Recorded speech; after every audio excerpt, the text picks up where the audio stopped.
dakilain, ngalan niya ay dakilain.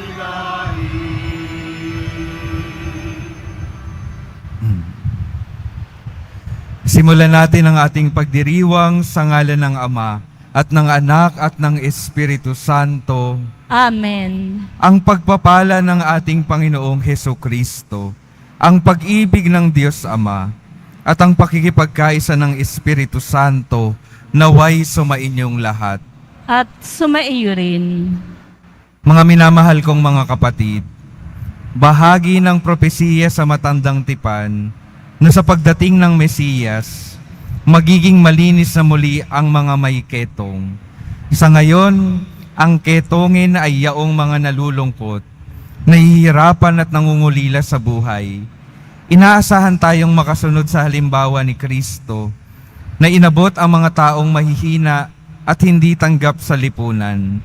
Magbunga nawa ang Eukaristiyang ito ng tunay na malasakit at pagdadamayan, upang tunay tayong maging nagkakaisang pamayanan, upang tayo ay maging marapat gumanap sa banal na pagdiriwang, aminin natin at pagsisihan ang ating mga kasalanan. Inaamin ko Sa makapangyarihang Diyos at sa inyo, mga kapatid, na lubha ako nagkasala sa isip, sa salita at sa gawa, at sa aking pagkukulang. Kaya isinasamo ko sa mahal na Birheng Maria, sa lahat ng mga anghel at mga banal, at sa inyo mga kapatid, na ako'y ipanalangin sa Panginoong ating Diyos. kaawaan tayo ng makapangyarihang Diyos. Patawarin tayo sa ating mga kasalanan at patnubayan tayo sa buhay na walang hanggan. Amen. Panginoon, kaawaan mo kami. Panginoon, kaawaan mo kami. Kristo, kaawaan mo kami. Kristo, kaawaan mo kami. Panginoon, kaawaan mo kami. Panginoon, kaawaan mo kami.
kasama ng Espiritu Santo sa kadakilaan ng Diyos Amahin,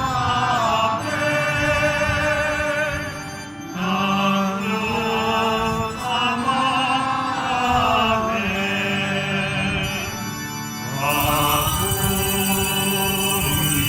sa Diyos.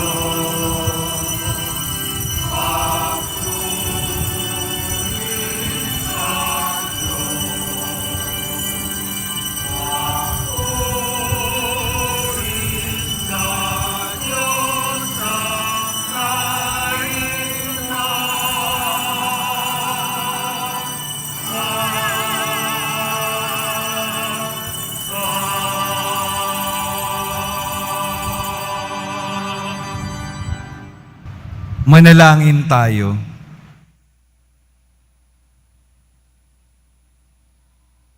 Ama naming makapangyarihan, pinangangatawanan mong manahan sa mga may loobing tapat at maaasahan.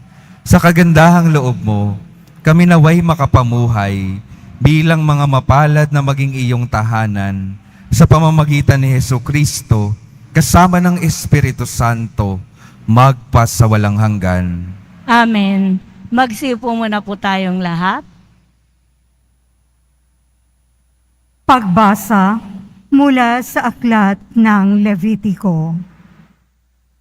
Sinabi ng Panginoon kina Moises at Aaron, kung ang balat ninuman ay magbago ng kulay, mamaga, o kaya'y magkaroon ng singaw na parang ketong, dadalhin siya kay Aaron o sa mga anak niyang saserdote. Ituturing siyang marumi at di ito dapat kaligtaang ipahayag ng saserdote.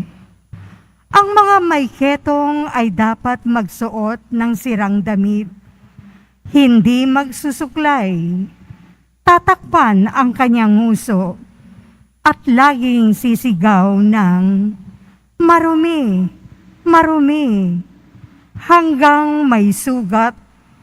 Siya'y ituturing na marumi, at sa labas ng kampamento, mamamahay na mag-isa. Ang salita ng Diyos. Salamat sa Diyos. Sa iyong tulong at pagtubos, ako'y binigyan mong lugod. Sa iyong tulong at pagtubos, ako'y binigyan mong lugod. Mapalad ang tao na pinatawad na yaong kasalanan at nalimot na rin ang kanyang nagawang mga pagsalansang. Mapalad ang taong sa harap ng poon ay di naparatangan, dahilan sa siya ay di nagkasala at hindi nanlinlang. Sa iyong tulong at pagtubos, ako'y binigyan mong lugod. Ako ay lumapit sa iyong harapan at salay inamin. Ang aking ginawang mga pagsalansan, di ko inililihim. Pinagpasihan kong ang lahat ng ito sa iyo'y idaing, at aking natamo ang iyong patawad sa sala kong angkin. Sa iyong tulong at pagtubos, ako'y binigyan mong lugod. Lahat ng matuwid at tapat sa poon, magalak na lubos, dahil sa natamo nilang kabutihang kaloob ng Diyos. Sumigaw sa galak ang lahat ng taong sa kanyang sumunod. Sa iyong tulong at pagtubos, ako'y binigyan mong lugod.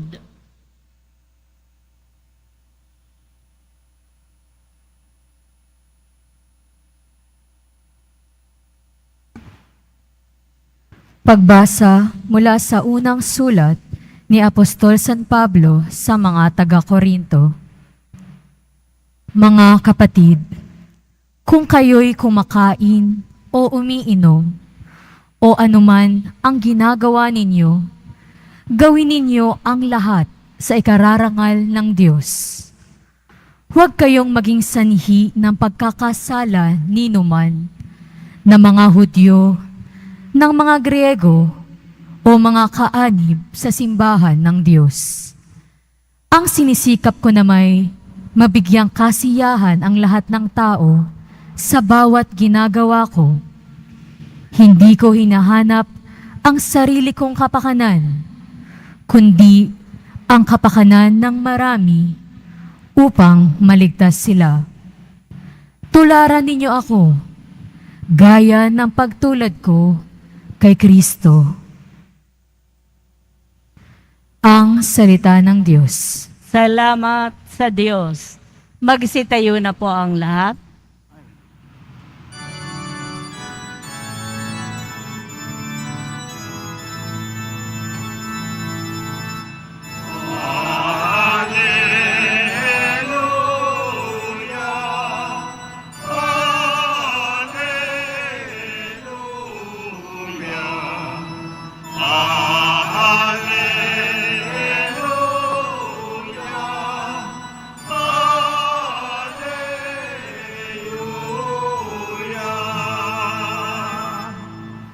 Narito dumating na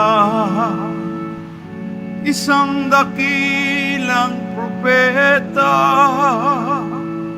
sugo ng Diyos sa bayan niya.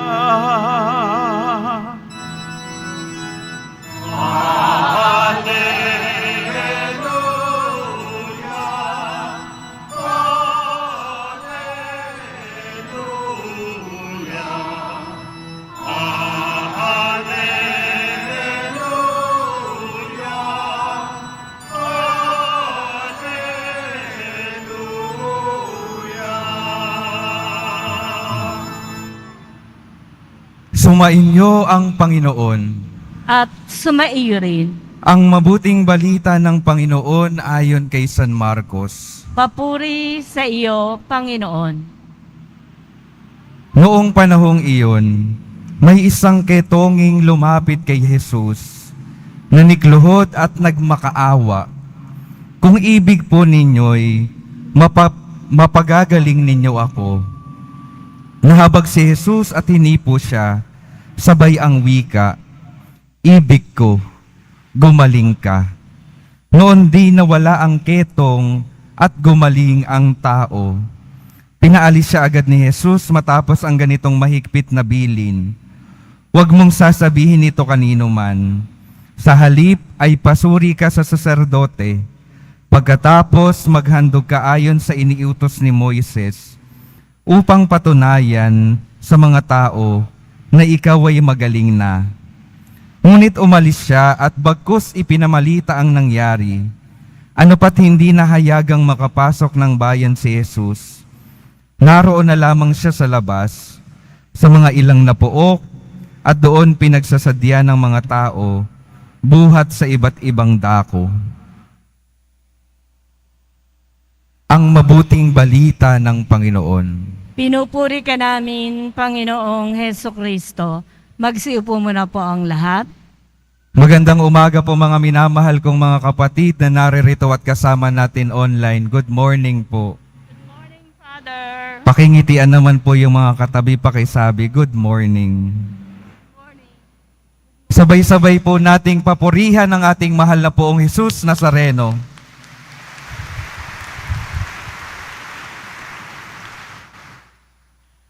Pakisabi ulit sa katabi, mahal ka ng Diyos. May tanong po pala ako sa inyo. Mahal niyo po ba ang Diyos? Apo.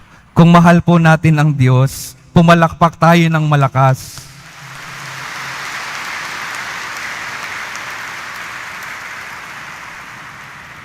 Gusto ko pong tandaan ninyo yung inyong pagpapahayag ng namahal ninyo ang Diyos. Kasi sa dulo, may hamon po ako sa inyo na mga nagmamahal sa Diyos. Sana kung gaano kalakas yung ating palakpak at pagsagot ng oo, ganun din yung kasing lakas yung ating pagtugon sa hamon ng Diyos, lalo na sa linggong ito.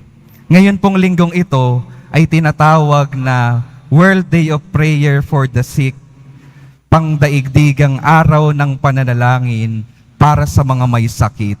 At napakaganda po dahil yung ating ebanghelyo ay tungkol sa pagpapagaling ng Diyos sa may sakit, sa isang taong may ketong. Gusto ko pong magsimula yung aking pagninilay sa sitwasyon nung panahon ni Jesus tungkol sa mga may sakit na ketong. Yung kanilang pananaw, kapag ikaw ay may sakit sa balat, ito ay nakakahawa. Ang una nilang iniisip, ito ay dahil may nagawa kang kasalanan. May nagawa kang malaking kasalanan sa Diyos at yung iyong sakit ay parusa ng Diyos. At anong magiging epekto nito? Makikita sa iyong balat at ikaw na ngayon ay lalayuan ng maraming mga tao sa lipunan. Ikaw mismo dapat lumayo sa mga tao sa lipunan. Dahil pwede kang makahawa. Ang tingin sa iyo, marumi ka. Kapag ikaw ay nakadaumpalad ng ibang mga tao, magiging marumi din sila. Pero dahil sa pagmamahal ng Diyos, mga minamahal kong mga kapatid, may ipinapaalala at itinuturo yung ating Panginoon sa mga tao ng panahong iyon hanggang sa atin sa ngayon. Unang-unang sa lahat, pinapagaling ni Jesus yung kanilang maling pananaw. Pinapagaling ni Jesus yung maling pananaw ng mga tao noong panahong iyon. Dahil anong pananaw nila? Kapag meron kang sakit sa balat, parusa ito ng Diyos. Sinasabi ni Jesus sa pamamagitan ng kanyang pagpapagaling, sa pamamagitan ng kanyang paglapit sa taong hindi dapat lapitan. Hindi ito parusa ng Diyos. Lalapitan kita dahil papagalingin kita dahil gusto kong maging magaling ka at maging maayos kang tao. Pinapaalala po sa atin ni Jesus na yung mga nararanasan nating sakit, nararanasan nating mga pagsubok sa buhay, hindi ito parusa ng Diyos. Hindi po ganun ang Diyos na kapag nagkamali tayo, paparusahan tayo. Ang Diyos po, kapag nagkakamali tayo, gusto niyang lumapit tayo sa Kanya para ayusin ulit natin yung ating mga buhay, para makalakad tayo ng matiwasay sa buhay na ito. Maging maayos yung pakikitungo natin sa ating mga kapwa sa lipunan. Gusto ng Diyos na maging maayos yung buhay natin. Kaya hindi pagpaparusa yung ating dapat pananaw. Kapag tayo ay nagkakaroon ng mga sakit, pagsubok at problema, ang kadalasan po, di ba, ang Diyos agad yung sinisisi natin. Lord, bakit mo binibigay sa akin ito? May nagawa ba akong mali? Lagi nating tinitingnan yung Diyos, tatanungin yung Diyos, Panginoon, bigay mo ba sa akin to dahil sa mga nagawa ko? Baka pwedeng tingnan natin yung ating mga sariling desisyon sa buhay. Kung magkakasakit tayo sa ating kalusugan, baka pwede nating tingnan, inaalagaan ba talaga natin yung ating pangangatawan? Inaalagaan natin yung ating kalusugan, kumakain ba tayo ng tama? Kung tayo ay nagkakaproblema at dumadating yung ating mga pagsubok sa buhay, baka pwedeng tingnan din natin yung mga nagiging desisyon natin sa buhay. Baka hindi ito ayon sa itinuturo ng ating Panginoon. Kaya nagkakawala-wala yung ating mga buhay, yung ating mga landas sa buhay. Huwag po nating sisihin yung Panginoon. Bagkus, sa Kanya tayo manghingi ng pagpapagaling at liwanag kung saan ba tayo nagkamali. Lumapit tayo sa Diyos katulad ng paglapit ng may ketong. Lumapit, nagmakaawa sa Diyos, hiniling sa kanyang buhay na gumaling siya at maging malinis muli para makabalik siya sa kanyang bayan, sa kanyang pamilya. Yun po yung unang hihilingin natin sa Diyos. Maging maliwanag sa atin yung mga nagiging dahilan ng ating mga kasakitan at mga problema. Baka tayo po yung dahilan. Kaya dumadating ang mga iyon sa ating mga buhay. Tigilan po natin yung pagsisi sa Diyos, bagkus magtiwala at lumapit tayo sa ating Panginoon. Yung ikalawa pong gusto kong tingnan natin ay yung ginagawa ni Jesus. Yung ginagawa po ni Jesus, lumalapit, nag-aabot ng kamay sa mga inaayawan ng lipunan dahil sa akala ng lipunan, masama, may pagkakamali sila at marumi sila. Pero si Jesus patuloy na lumalapit at nag-aabot ng kamay. Ano pong imbitasyon sa atin ng Panginoon? Sa ating mga buhay po, kung titingnan po natin yung buhay ng Ketongin, nakakalungkot po. Dahil inilalayo niya na yung kanyang sarili sa lipunan. Ibig sabihin, hanggang sa dulo ng kanyang buhay, kung hindi siya gumaling, mamamatay siyang mag-isa. Mamamatay siyang nangungulila sa pagmamahal ng mga tao sa mundong ito. Mamamatay siyang mag-isa. Pero ayaw ng Panginoon iyon. Kaya anong ginawa ni Jesus? Nilapitan niya yung taong inaayawan para siya ay magparanas ng pagpapagaling at pagmamahal para maibalik siya sa kanyang komunidad. Ano pong makukuha natin doon sa itinuturo ng ating Panginoon? Sa buhay po natin, alam po natin, kapag may mga taong may sakit, umubo lang ng kaunti dati nung panahon ng COVID, ay lalayuan na natin. Kung sino mang mga may sakit, kung pababayaan natin at hindi natin tutulungan, wala talagang mangyayari. Mahihirapan at lalong maghihirap yung kanyang buhay. Yung ibang kasakitan sa mundong ito, kasakitan ng kaluluwa dahil sa kasalanan.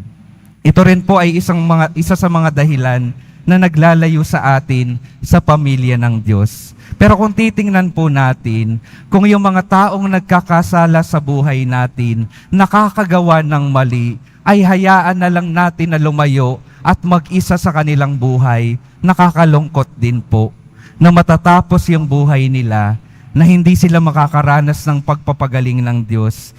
Matatapos yung kanilang buhay na malayo sa Diyos at nangungulila sa Diyos dahil ayaw na natin silang lapitan. Ayaw na nating mag-abot ng tulong at mag-abot ng ating mga kamay sa kanila. Ang imbitasyon po, tularan yung ating Panginoong Jesus Nazareno sa Ebanghelyo. Hindi siya natatakot na lapitan yung mga taong kinakaayawan ng mga tao sa lapitan. Hindi siya natatakot na pagalingin at tulungan yung mga nangangailangan. Sana po ay ganoon din tayo sa ating mga buhay. Alam ko po mahirap yung hamon ng Panginoon. Mahirap na tulungan yung mga taong gumagawa ng mali.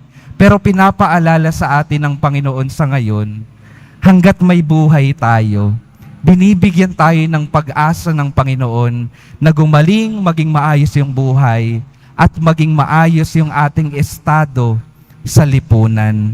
Kaya wag na wag nating susukuan yung bawat isa na nagkakamali at nakakagawa ng kasamaan. Baka hinihintay lamang nila yung ating paglapit, yung ating pagtutulong, yung ating paglalagay sa kanila sa tamang direksyon. Tayo po yung inaasahan ng Panginoon na maging kamay niya sa mundong ito ngayon upang magparanas ng pagpapagaling at pagmamahal ng ating Panginoon. Alam po ninyo yung mga madre ng Mother Teresa. Mother Teresa, mga madre sa karamihan nasa Tayuman. Yung mga madre po ni Mother Teresa ay nangangalaga sa mga may sakit, mga may malubhang sakit, nag-aalaga din sa mga wala ng tahanan, mga nakatira sa lansangan. Isang araw po, sa isang kumbento ng mga madring iyon, may nagpunta pong isang foreigner. Sabi po ng foreigner, nakita niya yung isang madre, naglilinis ng sugat ng isang may sakit. Nakapandidiri yung sugat na iyon. Kaya sabi ng isang foreigner na bumisita, kung bibigyan ako ng 1,000,000, hindi ko gagawin yung ginagawa ninyo, sister. Kung bibigyan ako ng 1,000,000, hindi ko gagawin yung ginagawa nyo sa mga may sugat. Sabi ng madre, ako rin, hindi ko gagawin ito para sa 1,000,000. Ginagawa ko ito dahil sa pagmamahal ko sa ating Panginoong Hesus. Ginagawa ko ito para sa aking pagmamahal ko sa aking Panginoong Hesus. Mga minamahal kong mga kapatid, yung ating Panginoon, nakita yung ating kasakitan, hindi lang sa pisikal, lalo na sa ating kaluluwa. Kaya siya bumaba dito sa lupa para magdala ng kagalingan sa lahat ng aspeto ng ating mga buhay. Mahal tayo ng Diyos, kaya niya ginawa iyon hanggang sa kamatayan sa krus. Tinanong ko kayo kanina, kung mahal ninyo ang Diyos. At ang sagot nyo ay malakas na oo sa pamamagitan ng malakas na palakpak. Patunayan po natin na mahal natin yung ating Panginoon sa pamamagitan ng paglilingkod natin sa Kanyang bayan na nalalayo sa Kanya, sa Kanyang bayan na nagkakasakit dahil sa mga nagagawang kasalanan. Ito po yung paanyaya sa atin ng ating Panginoon sa lahat ng ating ginagawa sa mundong ito, lalo na sa paglilingkod natin. Ang maging inspirasyon at motibasyon nawa natin ay yung ating pagmamahal sa ating Panginoon. Dahil kung yung 1,000,000 yung ating magiging motibasyon, anong ibig sabihin po noon? Kapag naubos ba ang yaman, titigil na tayo sa pagmamahal natin sa ating mga kapwa. Titigil na ba tayo sa ating paglilingkod sa mga nangangailangan? Kung ang ating magiging inspirasyon palagi, kung ang ating magiging motibasyon sa patuloy na paglilingkod sa ating Panginoon ay yung pagmamahal sa Kanya, hinding-hindi tayo mauubusan dahil ibinubuhos ng Panginoon yung Kanyang pagmamahal sa bawat isa. Palaging pinupuno ng Diyos yung ating buhay ng Kanyang pagmamahal. Kaya kahit kailanman, hindi tayo mauubusan. Hanggat tayo ay bukas sa ating Panginoon, hindi tayo mauubusan ng pagmamahal na makakatulong sa ating mundo, sa pagpapaganda ng ating mundo. Kaya ang patuloy nating panalangin, sa pagpapatuloy ng ating pagdiriwang, Panginoon, patuloy ka nawang dumating sa aming buhay upang pagalingin pa ang lahat ng may sakit sa aming karamdaman at lalo na sa aming mga kalooban. Panginoon, gawin mo kaming mga instrumento ng pagpapagaling mo sa mundong ito. Gawin mo kaming instrumento na mag-aabot ng iyong kamay lalo na sa mga nangangailangan. Punuin mo kami ng pagmamahal na aming inspirasyon sa aming paglilingkod sa iyo, ngayon at magpasawalang hanggan.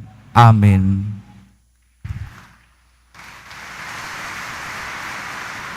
Magsitayo na po ang lahat. Ipahayag po natin ang ating pananampalataya. Sumasampalataya ako sa Diyos amang makapangyarihan sa lahat, na may gawa ng langit at lupa. Sumasampalataya ako kay Jesucristo, iisang anak ng Diyos, Panginoon nating lahat. Nagkatawang tao siya, lalang ng Espiritu Santo, ipinanganak ni Santa Mariang Birhen, pinagpakasakit ni Poncio Pilato, ipinako sa krus, namatay, inilibing, nanaog sa kinaroroonan ng mga yumao, nang may 3 araw na buhay na maguli, umakyat sa langit, naluluklok sa kanan ng Diyos amang makapangyarihan sa lahat. Doon magmumulang paririto at hukom sa nangabubuhay at nangamatay na tao. Sumasampalataya naman ako sa Diyos Espiritu Santo, sa banal na simbahang Katolika, sa kasamahan ng mga banal, sa kapatawaran ng mga kasalanan, sa pagkabuhay na muli ng nangamatay na tao, at sa buhay na walang hanggan. Amen. Minamahal kong mga kapatid, pinagaling ni Jesus ang isang ketungin, kahit na ito'y mga hulugang si Jesus ang magmimistulang ketungin pagkatapos. Sadyang dakila ang pag-ibig ng Diyos sa tao, kaya ating hilingin sa ating Ama, Panginoon, dinggin mo ang aming panalangin.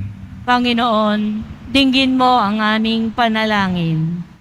Taglayin nawa ng simbahan at ng mga pinuno nito ang tapang na ibinunsod ng Espiritu Santo nang sa gayoy mapangatawan ang pangakong maging simbahan ng mga dukha. Manalangin tayo. Panginoon, dinggin mo ang aming panalangin. Huwag nawang matakot ang mga namumuno sa pamahalaan na bumalangkas na mga programa na maaaring umani ng batikos, subalit tunay namang mapakikinabangan na mga maralita. Manalangin tayo. Panginoon, dinggin mo ang aming panalangin. Bigyang pag-asa at lunas mo nawa ang mga kapatid naming may sakit at dumaraan sa matinding pagsubok sa buhay. Manalangin tayo. Panginoon, dinggin mo ang aming panalangin. Manindigan nawa ang ating pamayanan sa dangal na nararapat sa bawat tao. Kupkupin nawa natin at ipagtanggol ang karapatan ng mga matatanda, mga may kapansanan, at mga bata. Manalangin tayo.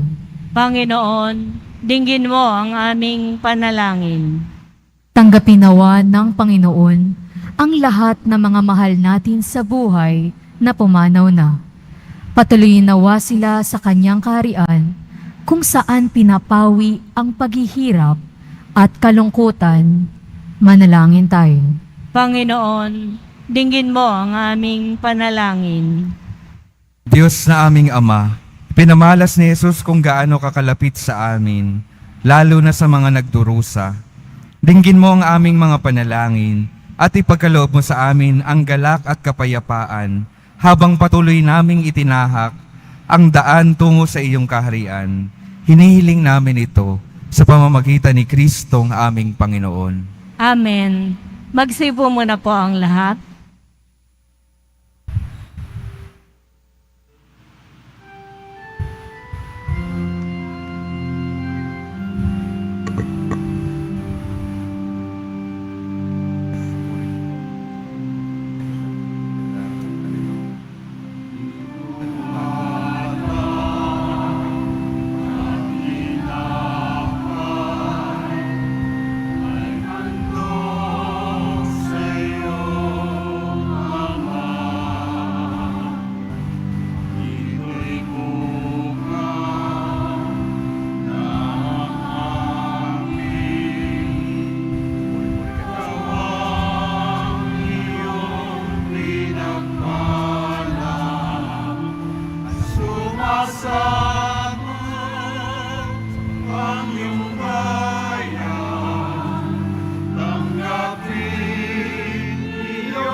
Magsitayo na po ang lahat.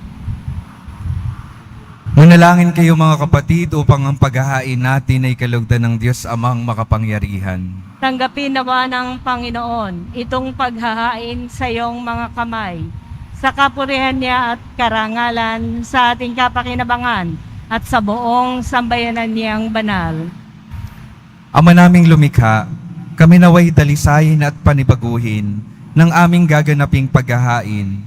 Kami naway itaguyod ng gagawin naming ito sa pagnanais naming sundin ang loob mo sa pamamagitan ni Hesus Kristo kasama ng Espiritu Santo magpa sa walang hanggan. Amen. Sumainyo ang Panginoon. At sumaiyo rin. Itaas sa Diyos ang inyong puso at diwa. Itinaas na namin sa Panginoon. pasalamatan natin ang Panginoong ating Diyos. Marapat na siya ay pasalamatan.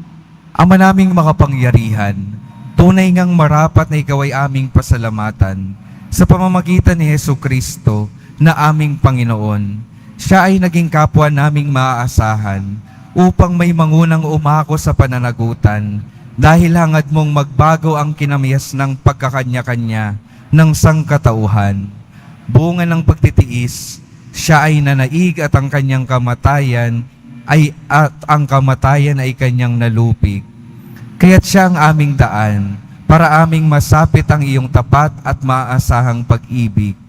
Kaya kaysa ng mga anghel na nagsisiawit ng papuri sa iyo, nang walang humpay sa kalangitan, kami nagbubunyi sa iyong kadakilaan.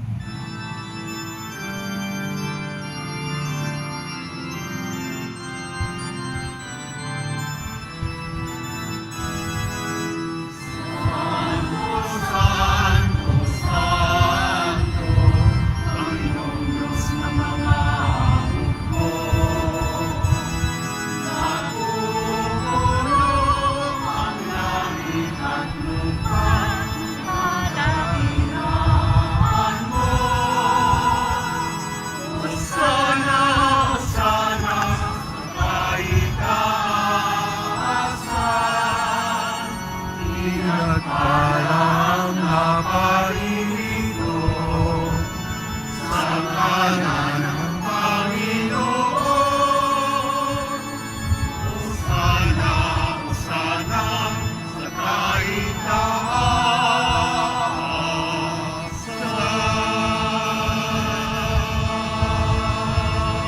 Magsilod po ang lahat. Ama naming banal, ikaw ang bukal ng tanang kabanalan. Kaya't sa pamamagitan ng iyong Espiritu, gawin mong banal ang kaloob na ito upang para sa amin maging katawan at dugo ng aming Panginoong Hesukristo. Bago niya pinagtiis ang kusang loob na maging handog, hinawakan niya ang tinapay. Pinasalamatan kaniya. Pinaghati-hati niya iyon. Iniabot sa kanyang mga alagad at sinabi, "Tanggapin ninyong lahat ito at kanin. Ito ang aking katawan na ihahandog para sa inyo."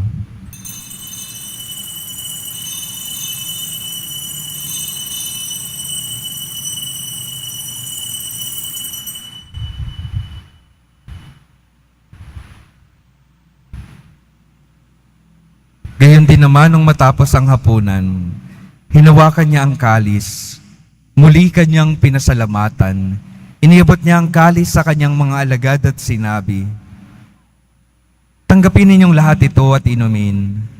Ito ang kalis ng aking dugo, ng bago at walang hanggang tipan.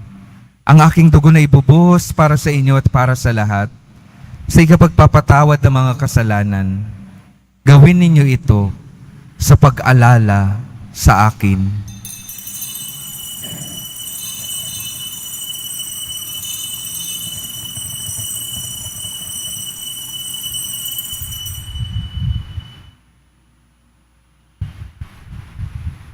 Magsitayo na po ang lahat. Ipagbunyi natin ang misteryo ng pananampalataya. Si Kristo'y namatay, si Kristo'y nabuhay, si Kristo'y babalik sa wakas ng panahon. Ama, ginagawa namin ngayon ang pag-alala sa pagkamatay at muling pagkabuhay ng iyong anak. Kaya't iniaalay namin sa iyo ang tinapay na nagbibigay buhay at ang kalis na nagkakaloob ng kaligtasan. Kami nagpapasalamat dahil kami iyong minarapat na tumayo sa harap mo para maglingkod sa iyo. Isinasamo namin kaming magsasalo-salo sa katawan at dugo ni Kristo ay mabuklod sa pagkakaisa sa pamamagitan ng Espiritu Santo. Ama, lingapin mo ang iyong simbahang laganap sa buong daigdig. Puspusin mo kami sa pag-ibig. Kaisa ni Francisco na aming Papa at ni Jose na aming Obispo at ng Tanang Kaparian. Alalahanin mo rin ang mga kapatid naming nahimlay nang may pag-asang sila'y muling mabubuhay. Gayon din ang lahat ng mga pumanaw. Kaawaan mo sila at patuloyin sa iyong kaliwanagan. Kaawaan mo at pagindapatin kaming lahat na makasalo sa iyong buhay na walang wakas, kaysa ng mahal na Birheng Maria na Ina ng Diyos, ng kabiyak ng puso niyang si San Jose, kaysa ng mga apostol, ni San Juan Bautista, at ng lahat ng mga banal, na namuhay dito sa daigdig ng kalugod-lugod sa iyo. Maipagdiwang nawa namin ang pagpupuri sa ikararangal mo sa pamamagitan ng iyong anak na aming Panginoong Heso Kristo. Sa pamamagitan ni Kristo, kasama niya at sa Kanya, ang lahat ng parangal at papuri ay sa iyo, Diyos Amang makapangyarihan, kasama ng Espiritu Santo, magpa sa walang hanggan.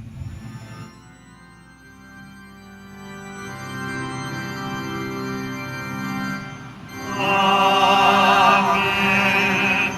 Amen.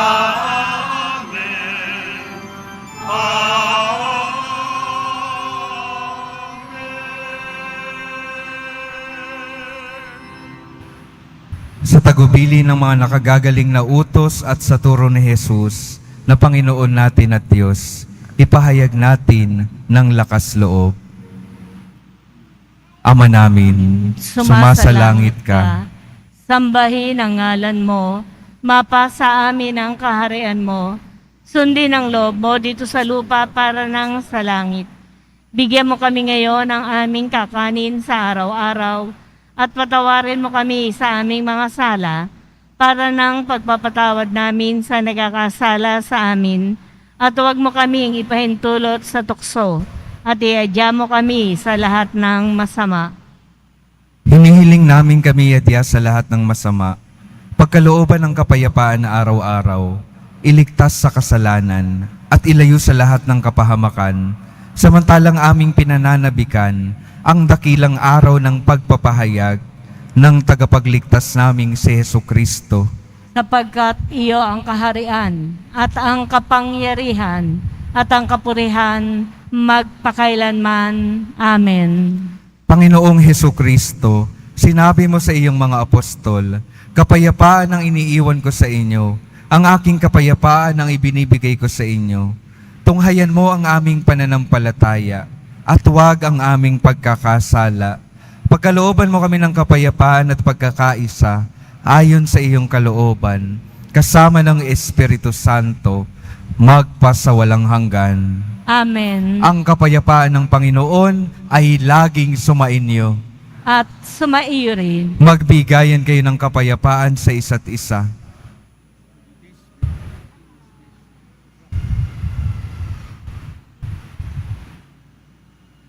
Kordero ng Diyos na nag-aalis ng mga kasalanan na sanlibutan, maawa ka sa amin.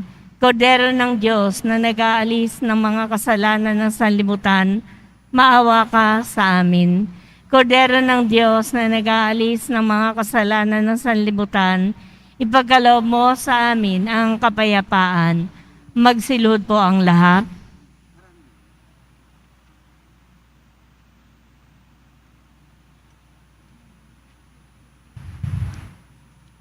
Ito ang kordero ng Diyos. Ito ang nag-aalis ng kasalanan ng sanlibutan. Mapalad ang mga inaanyayahan sa kanyang piging.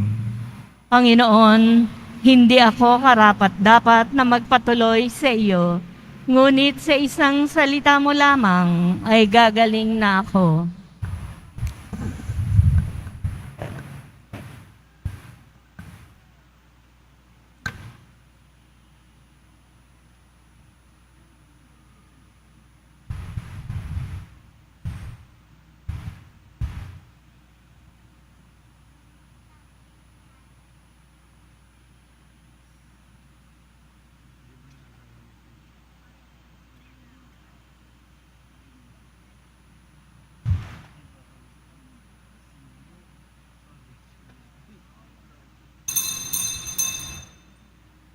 Para po sa lahat ng tatanggap ng banal na komunyon, sasagot po tayo ng amen. Pagkasabi po ng pari o ng lay ministers ng katawan ni Kristo, at isubo po agad sa bibig bago umalis sa harapan ng pari o lay ministers.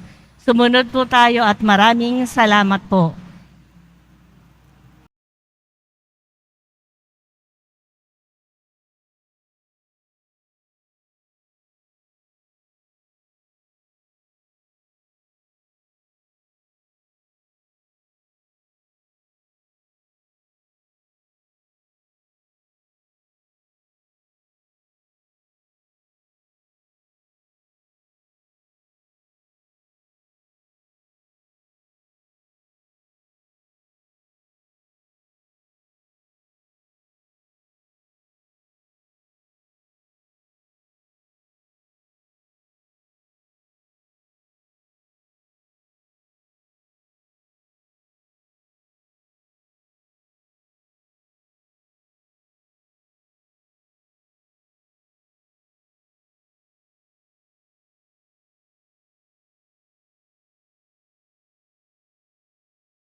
Ama naming mapagmahal, kaming pinapagsalo mo sa banal na pakikinabang, ay gawin mong laging manabik na pagsaluhan ang kaloob mong ito sa aming ikabubuhay. Sa pamamagitan ni Hesukristo, kasama ng Espiritu Santo, magpasawalang hanggan. Amen. Mga minamahal kong mga kapatid, patuloy pong paalala sa atin, lalo na sa linggong ito, mahal tayo ng ating Panginoon, kaya ginagawa niya ang lahat para maging magaling at maayos yung ating mga buhay. Nawa mapatunayan din nating mahal natin ang Panginoon sa pamamagitan ng pagdadala ng mapagpagaling niyang presensya dito sa mundong ito sa pamamagitan ng ating mga buhay. Ngayon, dasalin natin ang panalangin para sa mga may sakit.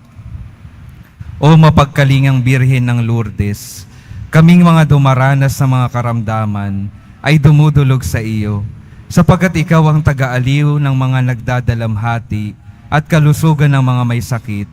Lubos kaming nagtitiwala sa iyo dahil sa marabit mahimalang pagpapagaling na ginagawa mo sa Lourdes at sa buong mundo.